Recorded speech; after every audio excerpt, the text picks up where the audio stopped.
एक content creator हैं जो लगातार चर्चा करती रहती हैं और आप सभी लोग लगभग जानते होंगे, सृष्टि हैं। सृष्टि से बात करेंगे। इसके बाद जैसा अभी मैम ने बोला वैसे ही सब लोग गागर में सागर भरते रहें, कम कम शब्दों में अपनी बात रखते चलें। मुझे लगता है सभी की बात इस मंच पे आ जाएगी। सृष्टि जी। तो आप सभी को नमस्ते। और काफ़ी सर्दी है पर हम महिलाएं यहाँ पे सारी इकट्ठी हुई हैं, तो सारा बहुत अच्छा आशुतोष ने अरेंजमेंट किया है। पूरी टीम का बहुत बहुत धन्यवाद कि आप लोगों ने कुछ ऐसा डिफरेंट एक इवेंट रखा है जहाँ पे बातें तो हो ही रही हैं और जो असल में एक्चुअली जो मुद्दे हैं इन रियल वर्ल्ड जो हम नहीं बोल पाते, वो चीज़ें हम आज प्रेजेंट कर पा रहे हैं, चीज़ों को आगे रख के अपने सजेशंस दे सकते हैं। बाकी बात रही क्राइम की या वुमेन एम्पावरमेंट की, तो मतलब ये 50-50% वाली बात मैं कहूँगी, कुछ लोगों को कॉन्ट्रोवर्शियल भी लगेगी कि जो हमारी गवर्नमेंट है, मतलब कोई पार्टी के लिए चीज़ नहीं है बट पर्टिकुलरली काफ़ी सारी चीज़ें ऐसी हैं। अगर आप हाल ही में कोई केस देखेंगे, कोई बलात्कार का केस होगा, उसमें भी जो लड़की का पक्ष होता है वो चाहे बड़ा खानदान हो या छोटी जगह से हो, दोनों जगह पे ही चीज़ों को ना इतना इम्बैलेंसली रख दिया जाता है और लड़की को पीछे खींच लिया जाता है।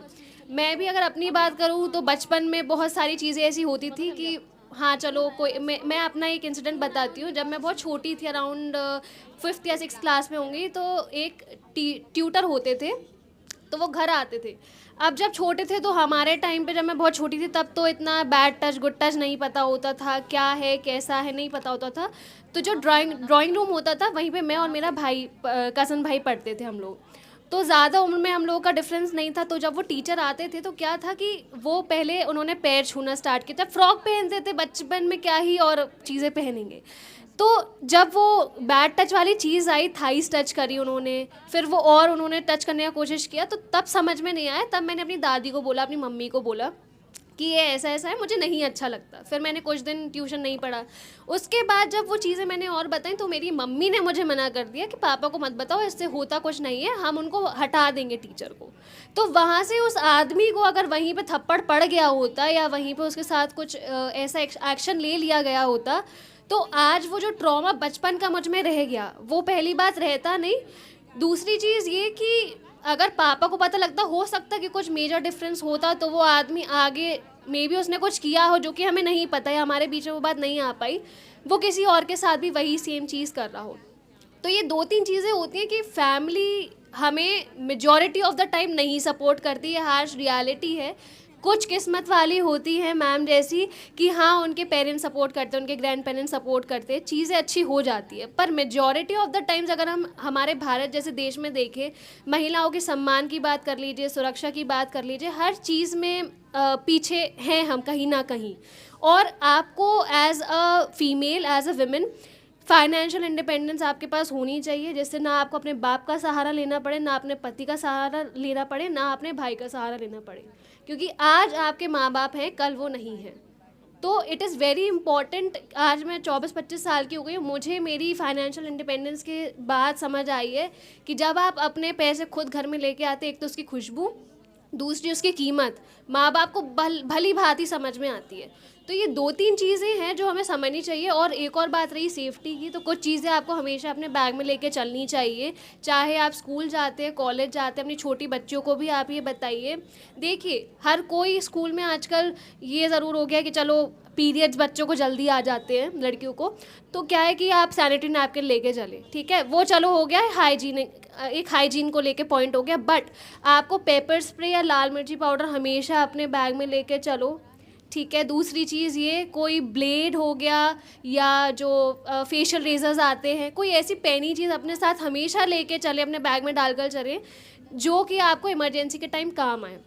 और अगर ये टिप मैं बहुत यूज़ करती हूँ कि जब भी आप अपना कोई बैक पैक ले, तो हमेशा जो बैक के जो बगल में बॉटल वाला एरिया रहता है ना, तो हमेशा वहाँ पे एक ऐसा पेन बिना ढक्कन का, खाली पेन बिना ढक्कन का रखें, जिसमें एक टिप ज़रूर हो इंक की। तो जब भी आपको अगर कोई पास में आता है आपके, आप हाल के हाल पीछे बैग में हाथ डालें बॉटल वाले एरिया में, और पेन निकाल के सीधा इंसान की आँख में डाल दें। या अपने नाखून जो हम एक्सटेंशंस कराते हैं ना, एक्सटेंशंस कराओ, बहुत अच्छी बात है, वो सुंदर दिखते हैं। और उसका दूसरा बेनिफिट एक और है कि अगर आपको कोई छेड़ता है या कोई भी बदतमीजी करता है, लड़का लड़की कोई भी हो, क्योंकि आज के टाइम पे कोई मतलब हमें किसी का इंटेंशन नहीं पता होता, उसकी आंखों में आप अपने नाखून डाल के उसकी आंख नोच के निकाल सकते हो। तो ये कुछ टिप्स हैं जो मैंने खुद देखी, सीखी, और मुझे लगता है ये बहुत बेनिफिशियल है हर एक लड़की के लिए, आप कोई भी उम्र में हो तो आप लोग ये ज़रूर करें। और बाकी अपनी फाइनेंशियल इंडिपेंडेंस, जिसको मैं बहुत ज़्यादा प्रेशराइज करके बोल रही हूँ क्योंकि बहुत इंपॉर्टेंट है। दूसरा, एजुकेशन। देखिए हमारे जो पहले के टाइम में अगर हम अपनी मम्मी वगैरह को देखेंगे, आज हम एक स्टेटमेंट बोलते हैं कि वो एडजस्ट करने के लिए रेडी थी क्योंकि उनके पास फाइनेंशियल इंडिपेंडेंस नहीं थी। पहली चीज़ ये। दूसरी चीज़, अगर उनके साथ मारपीट हो रही है, गाली गलौज हो रही है, ह्यूमिलिएशन हो रही है, तो वो नहीं बोल पाती थी। उसका एक ही कारण था, क्योंकि वो कमा नहीं रही थी, वो खुद कुछ कर नहीं पाई इस चीज़ में कि अब वो अगर बाई चांस अपने पति को तलाक दे दे या घर छोड़ दे तो वो अपने बच्चों को कैसे पालेंगी। मेन एक दो क्वेश्चंस ये आते हैं। तो मेन ये चीज़ है कि आप अपनी इंडिपेंडेंस पे ध्यान दें, अपनी एजुकेशन पे ध्यान दें, और सबसे बड़ा अपने कैरेक्टर पे ध्यान दें, क्योंकि अगर आप अपनी इज़्ज़त नहीं करते हैं तो आप दूसरों से भी उम्मीद नहीं कर सकते। अपने लिए खड़े रहें। तो मैं बस यही सारी चीज़ें बोलना चाहूँगी। बाकी मैंने जो टिप्स बताई, प्लीज़ उस चीज़ों पर थोड़ा ध्यान दीजिएगा क्योंकि काफ़ी इंपॉर्टेंट है। बाकी थैंक यू सो मच।